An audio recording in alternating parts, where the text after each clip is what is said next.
Yes guys, welcome back to my channel. I'm Aaron and this is Bear's 8-Legged Freaks. First of all, if you're new here, as always, a massive welcome. If you like videos regarding tarantulas or anything to do with our 8-legged friends, please like and subscribe. It will mean the absolute world. Also leave a comment if anything you'd like to see me cover in the future. You can also find us on other social platforms such as Facebook, Instagram, TikTok. We're now on Patreon and also Twitter, so make sure you check us out there too. Now today's episode is a really exciting one for me. I finally got my hands on something that I've been wanting for a very long time. And I'm talking about the camel spider. Now, as excited as I was to finally get one, I was also very nervous. I was seeing a lot of things on Facebook and YouTube of people getting them and they're not doing so well in captivity, being highly stressed, not eating. Also on arrival, sort of like their legs are bent or they're dragging their abdomens or being in a pretty bad way. But I'm happy to say, after doing a lot of research and speaking to a lot of keepers to get myself really clued up, my guy is absolutely thriving and living his best life. So in this episode, I'm going to try and cover as much as I can, from the unboxing to the basic care to the setup. I will also try and knock on the head some of those myths and facts that we see online about these beautiful creatures. So yeah, let's get started.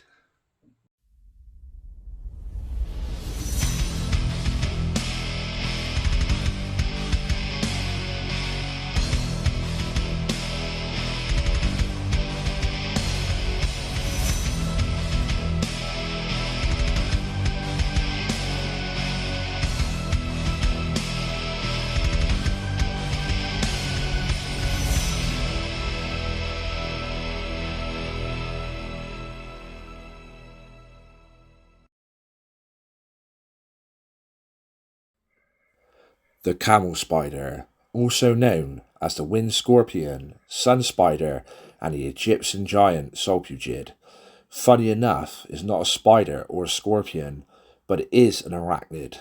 They belong in a group called Sulpugids, also known as Sulpugii, which in Latin means those who flee from the sun.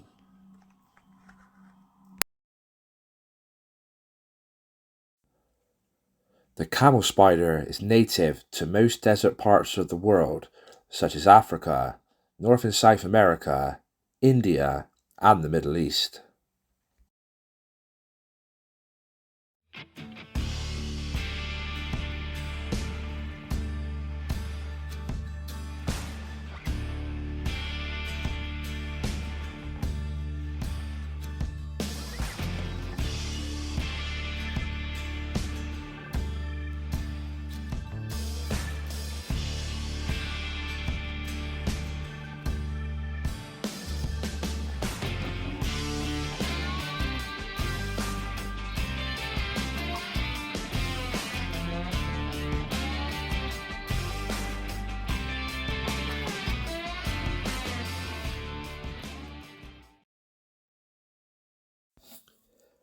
Camel spiders usually have a beige or brown coloration. There are hundreds of species recorded, and size can vary from under half an inch all the way up to a 6-inch leg span. Lifespan can also vary from what I've researched, with some saying around 1 to 3 years, and some saying around 1 year to 18 months, but even shorter when kept in captivity. The camel spider is primarily nocturnal and will spend the day avoiding the sun by hiding under rocks and hiding in burrows. They become more active at night when the temperatures are cooler. Unlike most of our 8-legged friends, the camel spider does not have spinnerets and does not have any venom. They do, however, have 8 legs and 2 pedipalps, which have adhesive organs on the tips that help latch onto prey when they are hunting. Once they have caught their prey, they use their chelicerae, which is their jaws, to chomp and saw up their prey.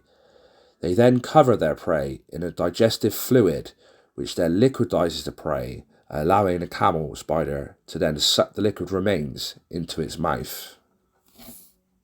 Cool rocks.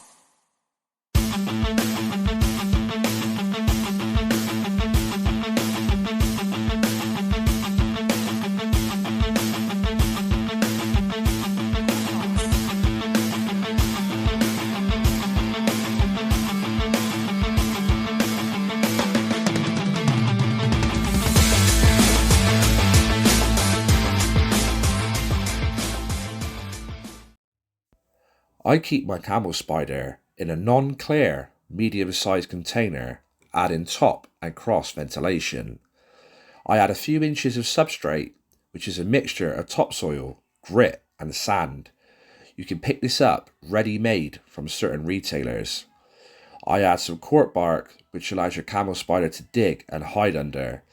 A little bit of dried sphagnum moss, just to make things look a bit more natural. A water bowl, and just because I wanted to, some pieces of decor. My guy loves hiding inside the skull. And that's pretty much it.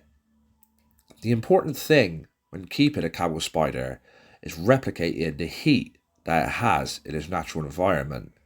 Remember, they're from some of the hottest places on Earth, so will need to be hot during the day and cooler during the evening. My tarantula room in general usually floats between 24 to 26 degrees Celsius. Camel spiders will need to be around 35 degrees Celsius during the day and around 24 to 25 degrees Celsius during the evening. I use a temperature controlled heat mat with timer to replicate and adjust the required heat.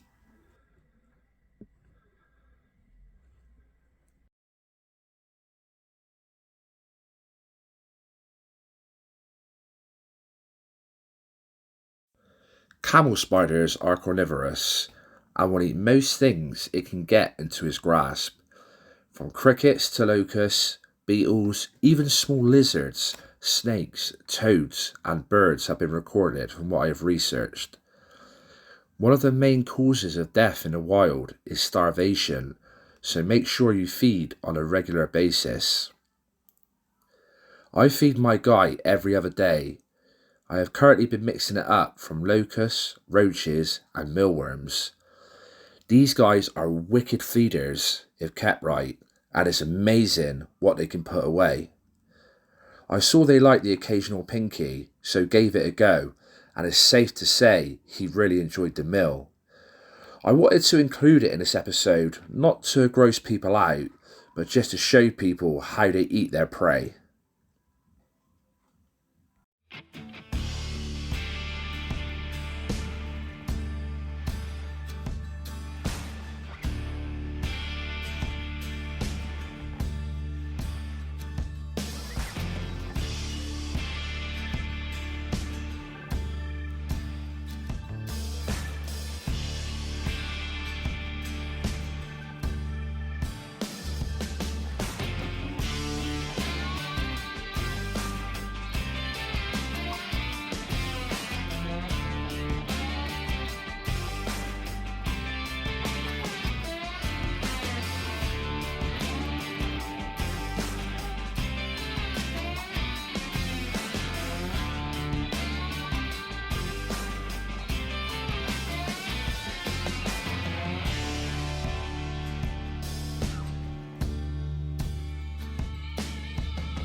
Right guys, that pretty much sums up what I want to do in regards to sort of like the basic care, information and setup of these amazing creatures.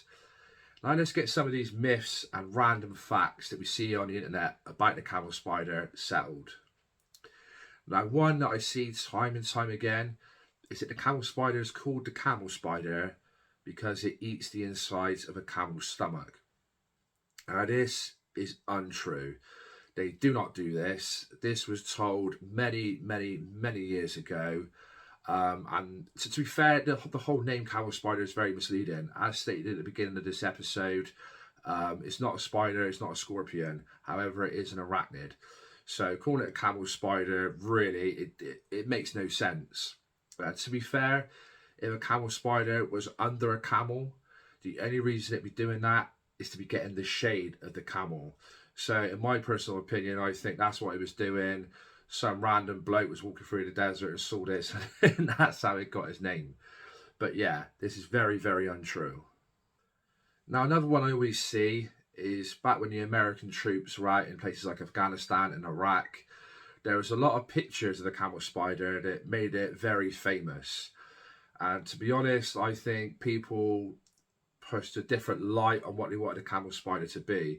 It's like I saw a lot of things online about camel spiders so safe feasting on soldiers during the night by piercing their foot, injecting a paralysis venom, and then feasting on them.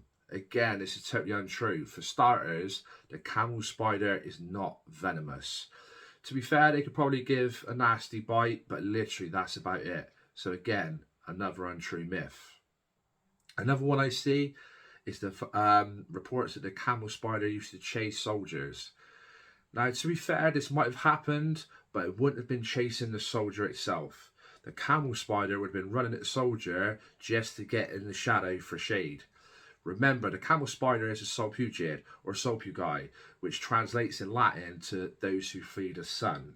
It doesn't like being in direct sunlight. So again, the only way to be doing that would be to get in the soldier's shade. That's it.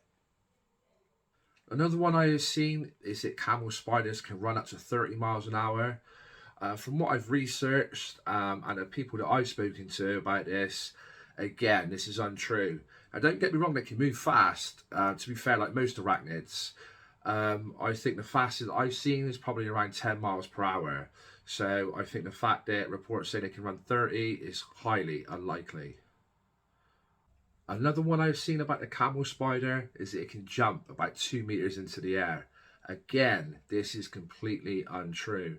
Now, to be fair, it probably could jump, but it would be nothing impressive and nowhere near 2 meters. Another one that I've seen, and this is probably the one that made the camel spider almost an internet sensation, if you like. There were some soldiers that picked a camel spider up and they were saying it is the size of a human leg. This is totally untrue. Now, if you look at the picture, which I'll put up here, you can see, for starters, there's 2 camel spiders. But personally, for me, I think it's where they've angled the camera, it looks a lot bigger than what it actually is. You can do amazing things with cameras these days, and that's my personal opinion. But there we go. Right guys, that pretty much sums up everything I wanted to do on today's episode. I really do hope you've enjoyed it. I really liked putting this one together. If you did, please leave a comment below. Let me know your opinions. Also like and share. It would mean the absolute world to me. This is one purchase I'm absolutely over the moon with. My guy is thriving. So yeah, I'm a happy man. Once again, if you like this sort of thing, please subscribe if you haven't already. Again, it means the absolute world. But yeah, until next time, all the best guys. Take care, and we'll see you soon.